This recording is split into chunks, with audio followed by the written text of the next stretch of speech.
Како да се стане пилот е најпребаруваната реченица на интернет широм светот годинава, а професијата пилот најпосакувана.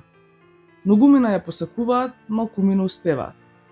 Тие кои ја добиле шансата, ги уживаат плодовите од напорната работа, но пилотите кои се дел од военото воздухопловство уживаат и посебна почит и доверба. Враќањето на двата воени хеликоптери Ми-8 кои беа на ремонт во Чешка беше причина да го посетиме воздухопловниот винг и да поразговараме со нашите воени пилоти. Механџиски беше дел од екипата која ремонтираните воздухоплови ги врати во Македонија. Поголема активност имаше околу подготовката за самиот прелет, затоа што мораше се прелетуваат воздушни простори на повеќе држави, затоа што тргнавме и до Чешка, па мораше да прелетаме преку Австрија, Унгарија, затоа што сега пократок денот мораше да слетаме во Унгарија, таму слетавме, преспавме на вечер и следниот ден продолживме преку Хрватска, Србија и се вративме водека кај нас на аеродромот. Како што реков, подготовката за еден меѓународен прелет е поголемиот дел од ангажманот и активноста. Прелетот како прелет, ако се уред со воздухопловот, со временските прилики, нема некоја посебна нема нешто посебно карактеристично. Формирани на 10 април 1992 година со одлука подпишана од првиот претседател Киро Глигоров, но како ден на македонското воено воздухопловство се слави 10 јуни, кога е изведен првиот лет со целосно македонска посада кој траел 20 минути. Воздухопловниот винг обезбедува воздушна поддршка и транспорт на единиците на армијата, врши наблюдување на воздушниот простор и обезбедување на негов целосен суверенитет. Учеството во операции за поддршка на мирот надвор од државата е дел од нивната мисија, како и учество при елементарни непогоди и катастрофи, гаснење на пожари и медицинска евакуација. Последниве години активно земаат учество во справувањето со шумските пожари во земјава. Годинешно во Жешко лето го заокружиле со околу 152 часа налет и isfрлени над 1200 тони вода на опожарените места, но не секогаш доаѓа до реализирање на плановите кога состојбата на терен го налага спротивното. Гасењето на пожар за нас како оперативна единица која што се бави со таа активност представува една од најкомплицираните и најтешките задачи, затоа што често пати кога ќе идеме ние на терен на лице место, кога ќе закачиме ПП ведро за гасење пожар, идеме кон место на полнење вода, прво местата за полнење вода кај нас во државата се ограничени и не секогаш пожарот се случува таму кај што има извор на вода, па многу често полниме вода од мали некои акумулации кои што има простор само колку хеликоптер да го собере, не повеќе. Па после тоа, кога идеме на местото кај што е пожарот, се сочуваме првата препрека што има чад и дим, и ако да речеме ако нема ветер некој силен, може често да биде тој налегнат, да нема видливост и не сме во можност да isfрлиме вода, да гасиме пожар, а втора пак друго, доколку сме во можност да работиме, друга поголема да речеме опасност, сериозност е тоа што isfрлањето на вода секогаш мора да биде ниско, близу до самото место на пожар. Ние работиме, isfрламе вода на висина од 30 до 50 метри со брзина од 80 до 90 км на час, што значи дека се приближуваме многу близу, посадата мора да направи проценка од кај дува ветрот, од кај да се влезе, од кај да се излезе, пошто хеликоптерот пред самото isfрлање на вода е многу оптоварен, пошто ветрот тежи околу 2 тона. 2 до 2,5 зависи колкав капацитет моментално е наместено ведрото. И после тоа кога се изврли водата, се бара одма алтернатива на кај да се продолжи со летот и се оди на повторно полнење на вода, Така да тоа е и често, не често, туку секогаш ние кога одиме на гасење на пожар, летањето, почетокот до крајот на задачата е до максимално оптеретување на посадата и потрошувачката на гориво, така да околу 3 часа едно излегување трае 3 па до 3,5 часа. Добро, ја например конкретно бев учесник во гасење оваа година во гасење на пожарот во Ново село, каде што имаше зафатено 2-3 куќи и после тоа од луѓето, пошиваме и колеги кои што се од Ново село кажуваат дека сме завршиле многу работа, дека сме помогнале да не се прошири пожарот на другите куќи и тоа е така убаво чувство кое што го дава летањето на крај после завршена успешна задача. Стручноста и ресурсите стојат зад успешната реализација на задачите. Во планот за модернизација на армијата влегува и воздухопловниот винг. Најавено е пристигнување на нови 8 хеликоптери. Во тој план на модернизација, воздухопловниот винг е опфатен со набавка на средства за противовоздушна одбрана, Мистрал 3, кои што треба да пристигнат кон средината на идната година и за 2 години од сега, значи средината на 2026 година треба да пристигнат 8 хеликоптери од италијанската компанија Леонардо.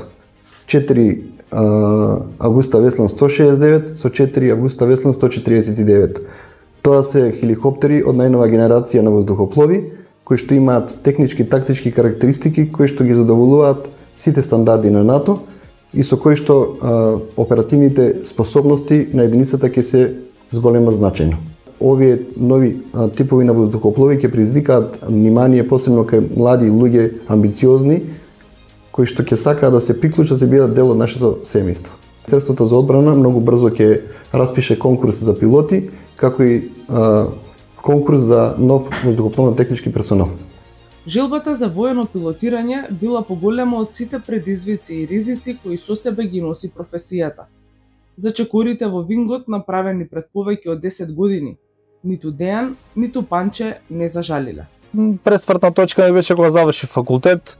Видов дека имало конкурс тука, армијата дека распишала конкурс за обука на воени пилоти, го испуштив првиот за жал, и беше ми криво, така тешко ми беше, си мислев, леле, ја можда ќе можев таму да влезам, затоа после ги пратев огласите, го чекав следниот, на вториот конкурс фактички аплицирав, од 130-40 луѓе што беа селектирани, што беа одбрани да идат на процес на селекција, јас и уште еден колега успешно го завршивме двајца, и од кога почнав после активно да летам на авион Злин 242, после тоа на Бел 206 хеликоптер, сватив дека тоа е многу благородна и убава професија, дека сакам тоа да го работам до крајот на животот. Од секогаш постоела желба за летање, конкретно во военото воздухопловство, значи не во цивилните структури. Желбата постоела, поголем проблем од секогаш биле можностите.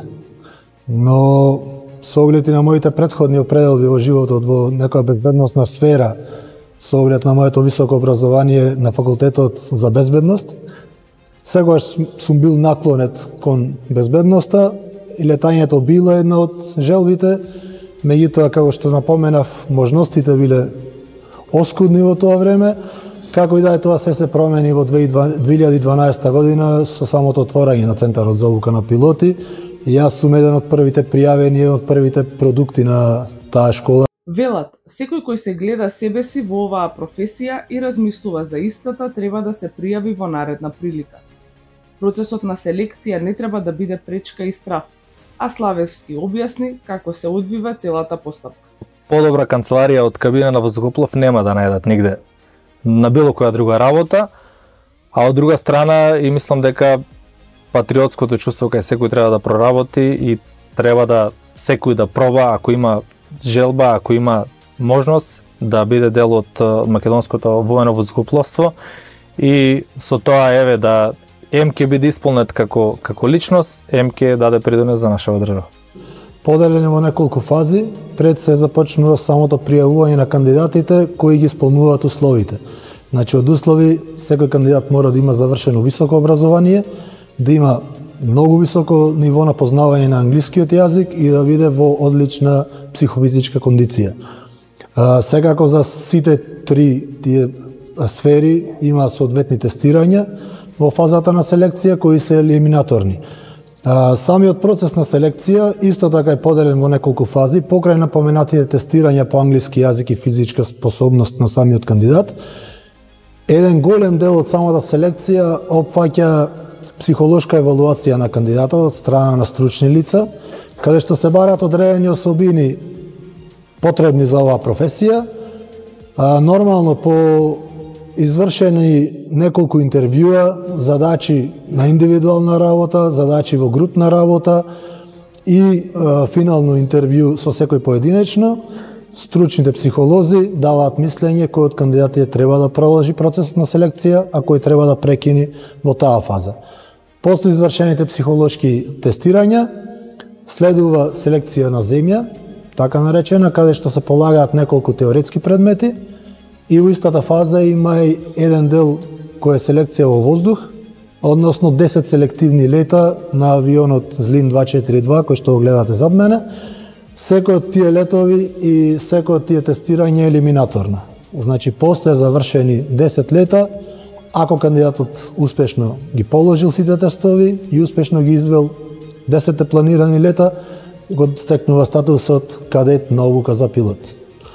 Меѓутоа, тоа не е гаранција дека секој кадет кој стигнал до оваа фаза ќе заврши самата обука, и самата обука има елиминаторен карактер, се цени по неколку критериуми и доколку некој од кандидатите не задоволува некој од критериумите, истиот може да биде отстранет од курсот, односно неговата обука да прекине. Срамежливите насмевки на Дејан и Панче, скриени зад професионализмот, а кои одаваат задоволство и исполнетост, беа повеќе од доволен одговор зошто се одлучиле за оваа професија. Сепак, споделија што длабоко во нивните емоции буди нивниот животен повик. Првиот збор кој што се врзува со летањето, мислам, мене, претпоставам дека и секој е адреналин, затоа што ова е пред се адреналинска професија, посебно летањето со хеликоптер, затоа што летањето со авион, да, оно е адреналинско, а меѓутоа се работи на поголеми височини. А хеликоптерското летање, да речеме, ние, посебно военото летање, ние задачите што ги извршуваме, често се извршуваат на многу мала висина, реална висина на теренот, со, нели, безбедносни предизвици, меѓутоа и доживување на природата, на обкружувањето на еден сосема друг начин, кој што пред се така буди адреналин и буди емоции, така е интересно.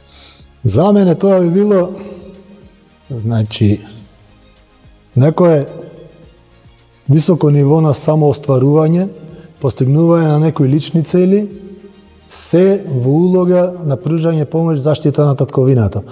А од друга страна, ние пилотите малку сме и адреналински зависници, тоа професија буквално се вклопува во тој сегмент, така да мене лично и тоа ми одговара, така да тука негде ви било објаснувањето. Си подадовме рака. Во некоја следна прилика, дел од адреналинот во височините преку воените хеликоптери да почувствуваме и ние.